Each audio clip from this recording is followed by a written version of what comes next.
Hello guys, welcome to my channel.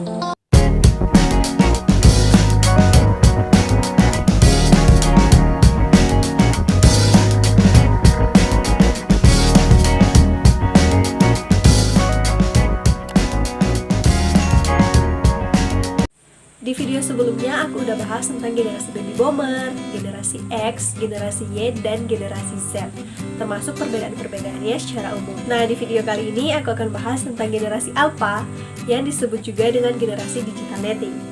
Generasi Alpha merupakan generasi pertama yang benar-benar telah hidup berdampingan dengan yang namanya teknologi. Bahkan saat ini ada juga orang tua yang sudah mulai mendekatkan, mengenalkan, bahkan mengakrabkan anak-anak mereka termasuk bayi mereka sejak masih dalam kandungan dengan yang namanya teknologi. Contohnya yaitu sekarang ada orang tua yang pergi melakukan USG ke dokter dengan tujuan untuk mengetahui jenis kelamin bayinya. Ada juga orang tua yang sengaja menggunakan aplikasi-aplikasi di smartphone untuk mengetahui usia kehamilan mereka.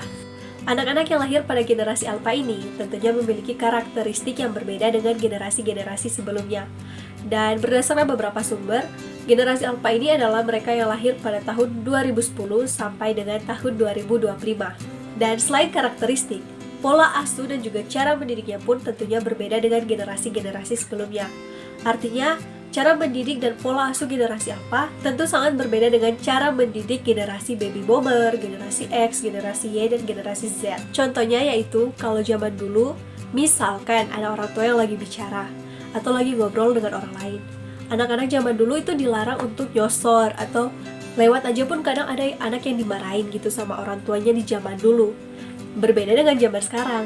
Zaman sekarang kalau ada orang tua yang lagi bicara atau lagi ngobrol, anak-anak malah duduk sambil dengerin, bahkan nyambung-nyambung orang tuanya saat bicara.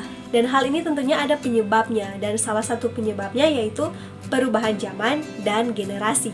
Nah, di zaman sekarang juga dikarenakan kemajuan teknologi yang sudah semakin canggih, ada banyak orang tua yang memanfaatkan teknologi untuk memudahkannya dalam merawat dan mengasuh anaknya.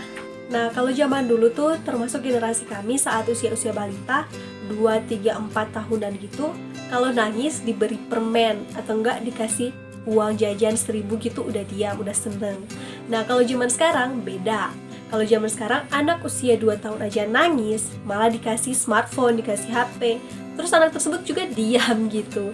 Dan bahkan ada orang tua yang cerita kalau misalnya anaknya tuh pernah sakit gigi, terus dia nangis.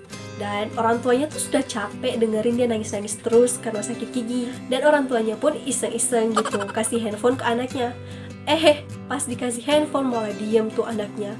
Kan lucu gitu. Nah, ini buat orang tua ya, emang nggak salah sih buat izinin dan kasih smartphone, gadget, atau handphone ke anak-anak sejak masih kecil.